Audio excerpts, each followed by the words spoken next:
Bom dia, igreja, paz do Senhor. Leitura bíblica de hoje para darmos continuidade à nossa série de devocionais. Nosso quinto episódio da nossa série sobre alimentando a nossa fé. Hoje, no dia 5, a expansão da vida na igreja primitiva. A fé em ação. Após a ressurreição, a fé se torna comunitária, impulsionada pelo Espírito Santo. Alimentamos a fé na comunhão, no serviço e na perseverança diante das perseguições desse mundo. Esse nosso novo conjunto de textos nos conecta de forma brilhante à doutrina da salvação, da fé, com vida prática na comunidade e a presença na jornada cristã e a perseverança na jornada cristã. Saímos da análise da fábrica da fé para a observação de como essa fé opera em comunidade, como ela transforma a nossa identidade diária e como atua como escudo protetor contra os ataques do inimigo e como nos sustenta em uma corrida de longa distância até a linha de chegada. E essa linha de chegada está revelada em Cristo Jesus, através da sua salvação. Lá no grande dia, quando nosso Senhor Jesus Cristo voltar para nos resgatar, nós que permanecermos firmes até o fim, vamos receber a coroa da vida. E recebendo a coroa da vida, nós vamos ter sucesso em nossa jornada. Nós vamos finalmente estar com o nosso Deus, adorando pessoalmente e podendo falar com Ele, tete a tete, face a face. Como o trecho solicitado de Hebreus 12 compreende quase todo o capítulo, a análise focará nos versículos 1 e 2 que sintetizam o coração teológico do bloco, enquanto o resumo abrange o capítulo inteiro. Vamos começar com nossos versículos chaves. Hoje nós vamos começar com Atos 2, versículo 42. Eles se dedicavam ao ensino dos apóstolos e à comunhão e ao partir do pão e às orações. Este versículo descreve a radiografia espiritual da igreja primitiva, logo após o Pentecostes.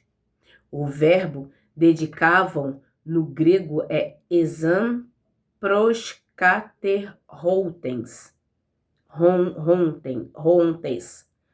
uma construção parifrasiática que denota uma ação contínua, obstinada e persistente.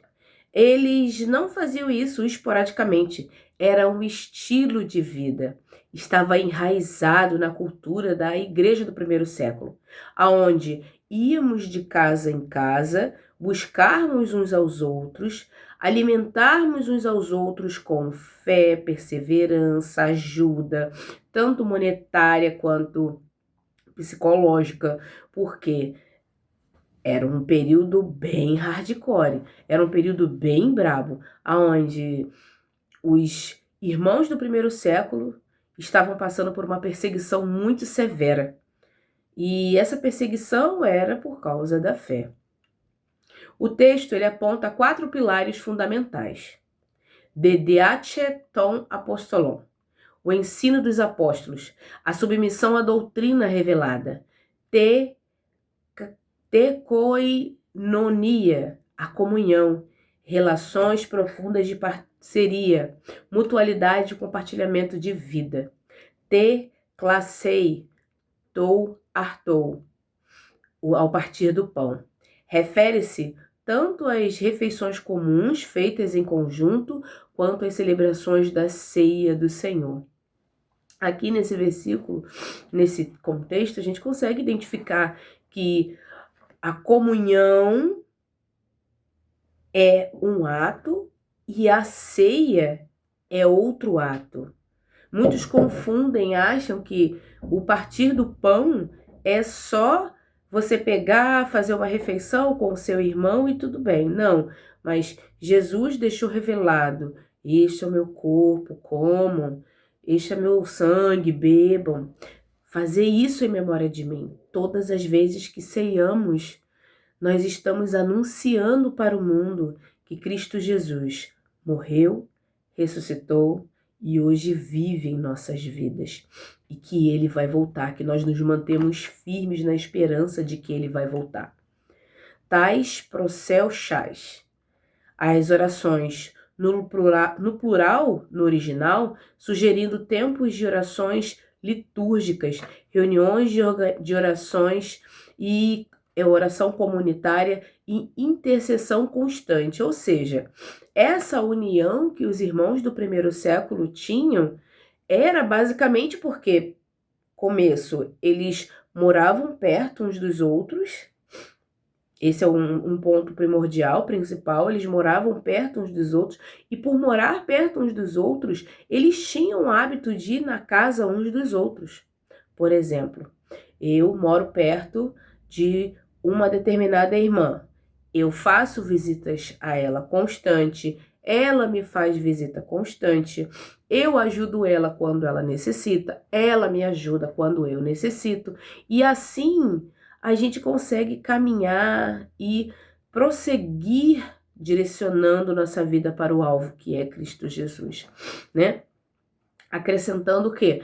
Que o nosso coração se mantenha unido em um amor fraternal, um amor de pai, de mãe, de irmãos. Quando Jesus ele fala para João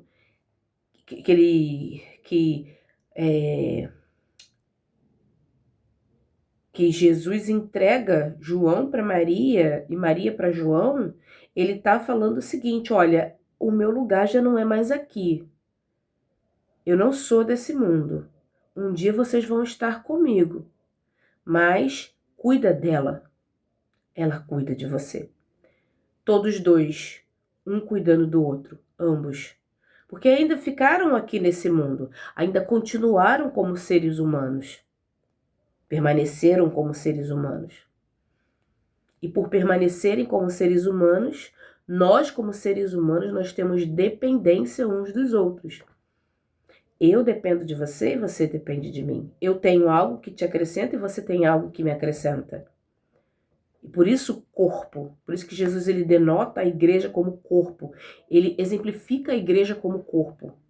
Como um corpo, não um corpo físico, né? Mas um corpo espiritual, onde Cristo é o cabeça e nós como igreja somos os membros. Não tem um braço do mesmo tamanho que o outro, os dedos não são iguais, o nariz, a boca, os olhos. Imagina se o nariz fosse no lugar dos olhos. Ou se os olhos fossem no lugar do nariz. Não faria muito sentido. Então, cada peça é fundamental para o reino. Cada irmão é fundamental para o reino. Aqui revela que a verdadeira espiritualidade gerada pelo Espírito Santo não isola o indivíduo, mas o insere organicamente em uma comunidade ativa de aprendizado e adoração. Nós, quando entramos para o corpo de Cristo Jesus, passamos a ser servos e discípulos, nós nos tornamos parte desse organismo chamado corpo de Cristo ou igreja de Cristo. Por passarmos a ser parte do corpo, não estamos mais sozinhos. Temos uns aos outros para nos ajudarmos. Atos capítulo 2 é um dos marcos divisores da história bíblica. Ele narra a descida do Espírito Santo no dia de Pentecostes, manifestado por um som como de vento impetuoso e de línguas de fogo, capacitando os discípulos a falar nas línguas nativas dos povos ali reunidos. Diante da perplexidade da multidão, Pedro profere o primeiro grande sermão da igreja, interpretando o evento à luz da profecia de Josué e demonstrando que Jesus Cristo, que havia sido crucificado, ressuscitou e foi feito Senhor e Messias.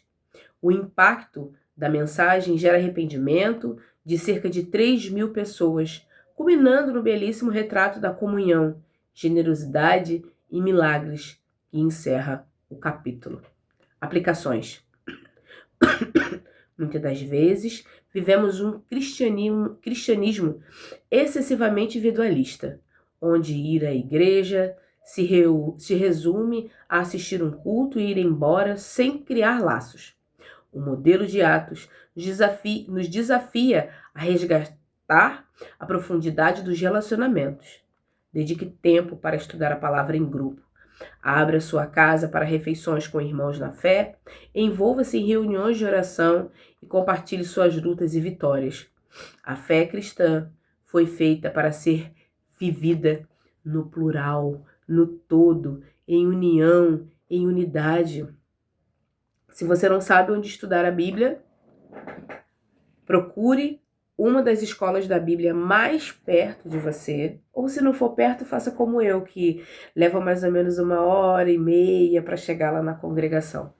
É um pouquinho distante, porque eu moro em outro bairro, mas vale a pena estar com os irmãos todos os domingos, falar com eles, cuidar deles em orações, ser cuidada em oração, porque eu tenho irmãos que oram muito por mim e agradeço. Tenho irmãos em Macaé, tenho irmãos na Espanha, tenho irmãos em todo o território, todo mundo. E isso é fenomenal, sabe? O amor de Cristo revelado nele. Gálatas 2:20, a troca da identidade na cruz. Fui crucificado com Cristo. Assim já não sou eu mais quem vive, mas Cristo vive em mim. A vida que agora vivo no corpo, vivo pela fé no Filho de Deus, que me amou e se entregou por mim. Paulo, ele usa uma linguagem mística e judicial profunda para explicar a união do crente com Cristo. Trava-língua, crente com Cristo. O verbo fui crucificado no grego é sinestauromai, que está no tempo verbal perfeito, indicando uma ação que ocorreu no passado, na cruz do Calvário, cujos efeitos permanecem definitivos e permanentes no presente. A nossa velha natureza, egoísta, escrava do pecado e condenada pela lei, foi sepultada com Cristo Jesus. A consequência direta é uma radical substanciação do governo, diokei egozerre de en homi Christus. E já não vivo mais eu, mas vive Cristo, mas vive em mim Cristo. O ego humano deixa de ser o trono das decisões. Contudo, essa morte do velho eu não anula a personalidade do indivíduo. A vida que se desdobra no plano físico, no corpo, em sarque, na carne, é sustentada por uma nova engrenagem, a fé em pistei, no Filho de Deus. O combustível dessa fé é a gratidão pela obra da graça, o Messias que amou ágape santos e voluntariamente se entregou para dontos como substituto. Capítulo 2, de Gálatas, Paulo defende a autenticidade do seu apostolado e a integridade do evangelho da graça contra os falsos mestres judaizantes, que exigiam que os cristãos gentios se circuncidassem e guardassem as leis cerimoniais de Moisés para serem salvos. Paulo relata seu encontro com os líderes de Jerusalém. Descreve o confronto público que teve com Pedro, Cefas e Antioquia, quando este se afastou dos gentios por medo da ala legalista. O apóstolo encerra o capítulo estabelecendo o cerne, o ponto focal, o epicentro da doutrina da justificação. O homem é declarado justo pela fé em Cristo e não pelas obras da lei. Pois se a justiça viesse pela lei, Cristo teria morrido em vão. Nossa, muitas informações. Somos justificados pela fé em Cristo Jesus. Logo, a lei já não tem mais força. Ela existe para nos dar direção e direcionamento. Porque lá podemos ter instruções para a nossa vida, como não matar, não roubar, não cobiçar a mulher alheia, não levantar falso testemunho. Temos várias informações que para hoje, para a nossa vida, serve e muito. Porém, nossa vida, ela deve ser levada em consideração que vivemos pela fé em Cristo, pois se não for por isso, Cristo morreu em vão na cruz. Gálatas capítulo 2, versículo 20. Viver Gálatas 2:20 no dia a dia significa parar de tentar agradar a Deus ou construir uma identidade baseada na sua própria performance espiritual ou sucesso humano. Significa acordar todas as manhãs, olhar no espelho e lembrar: o meu velho eu, cheio de culpas, traumas e orgulhos, morreu com Jesus. Hoje a minha vida pertence a Ele, diante das tentações, ofensas ou até mesmo crises. Responda a partir da sua nova identidade. Permita que o amor, a paciência e a retidão de Cristo se manifestem através de suas atitudes. É difícil, mas não impossível. Cristo Jesus veio para nos mostrar que a fidelidade, a obediência é possível. Ah, mas Natália, Jesus Cristo era Deus. Sim, mas ele negou o ser Deus e tornou-se homem, como eu e você, para nos mostrar a direção. Efésios 6, versículo 16. Além disso, usem o escudo da fé, com o qual vocês poderão apagar todas as setas inflamadas do maligno. No contexto da metáfora da armadura de Deus, Paulo convoca o crente a segurar o escudo da fé. A palavra turion não se refere ao escudo redondo e pequeno de desfile, mas o grande escudo retangular romano, o scutum, que media cerca de 1,20 m de altura por 75 centímetros de largura. Feito de madeira revestida de couro grosso, ele protegia o corpo inteiro do soldado. E quando molhado em água antes da batalha, era capaz de neutralizar e apagar objetos incendiados. O ataque dos inimigos são descritos como setas inflamadas, dardos incandescentes. Na guerra antiga, essas flechas viviam envoltas em piche aceso, projetados não apenas para ferir o soldado, mas para espalhar incêndio e pânico nas fileiras. No plano espiritual, essas setas são os pensamentos de dúvida, acusações de culpa, dardos de medo, amargura ou desespero, lançados na nossa mente. A nossa fé atua como essa grade de escudo protetor, porque confia de forma intransigente no caráter e nas promessas de Deus, apagando o poder destrutivo dessas mentiras.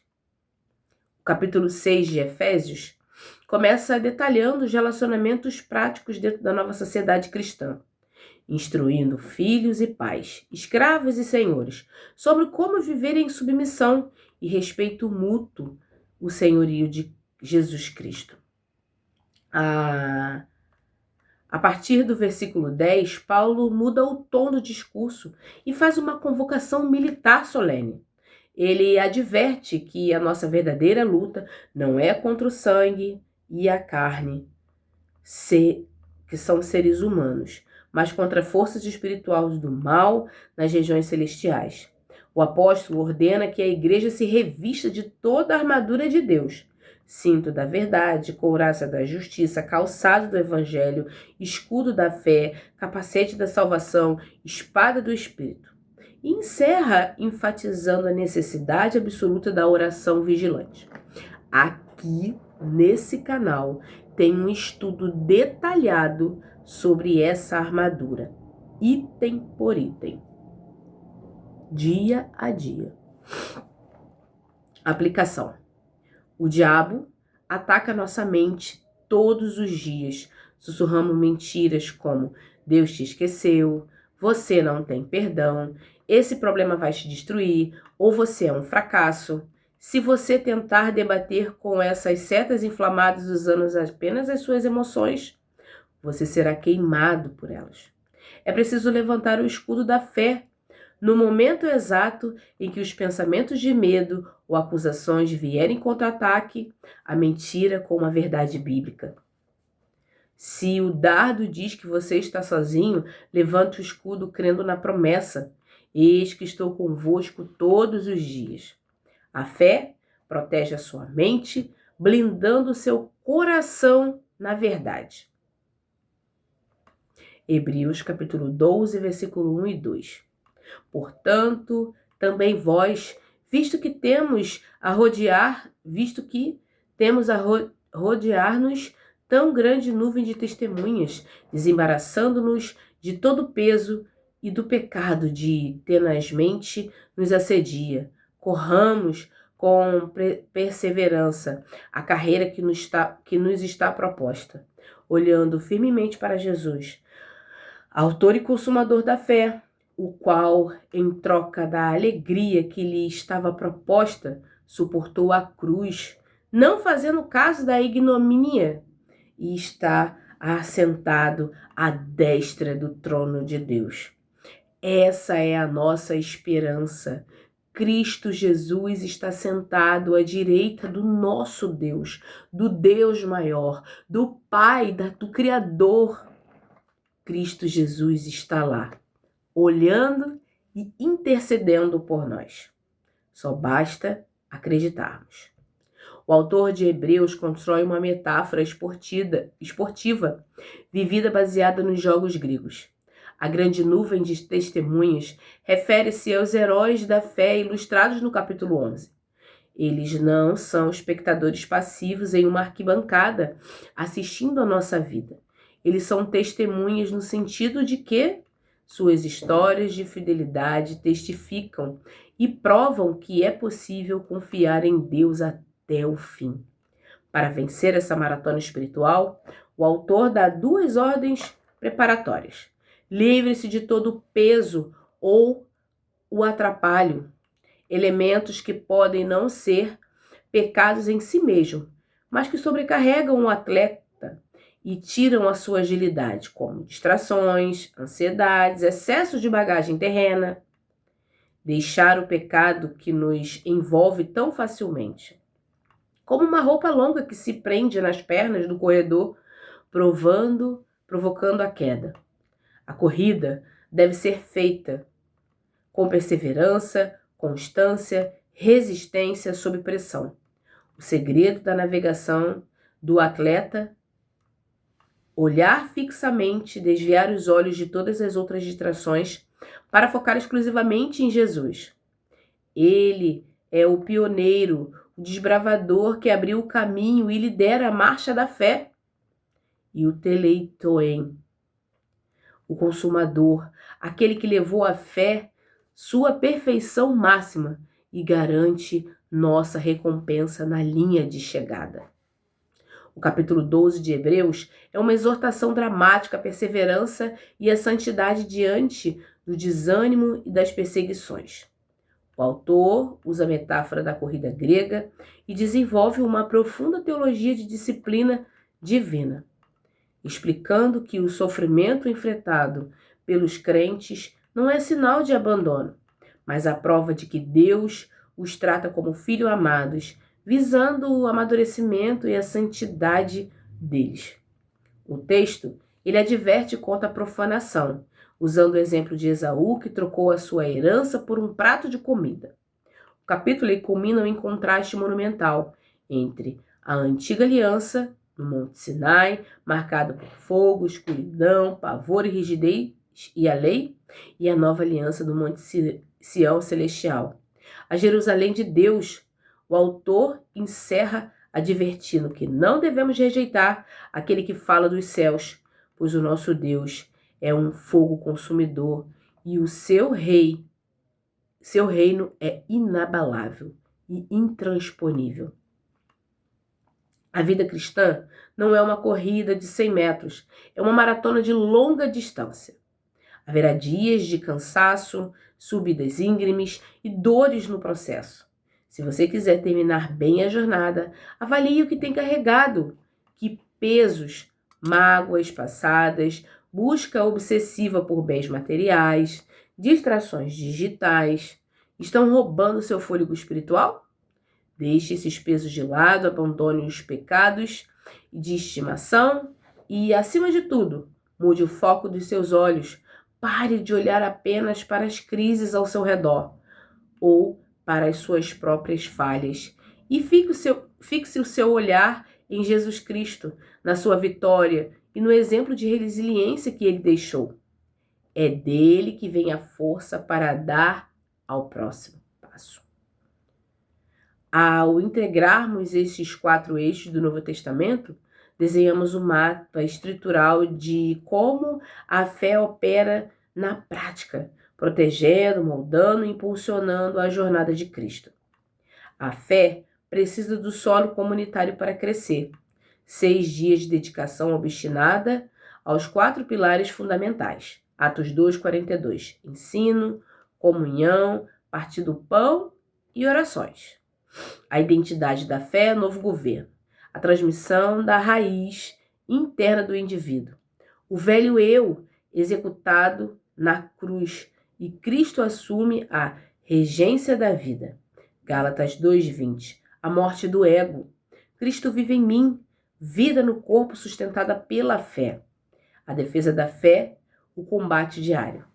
A proteção contra os ataques externos na mente, nas emoções, o grande escudo retangular que neutraliza as mentiras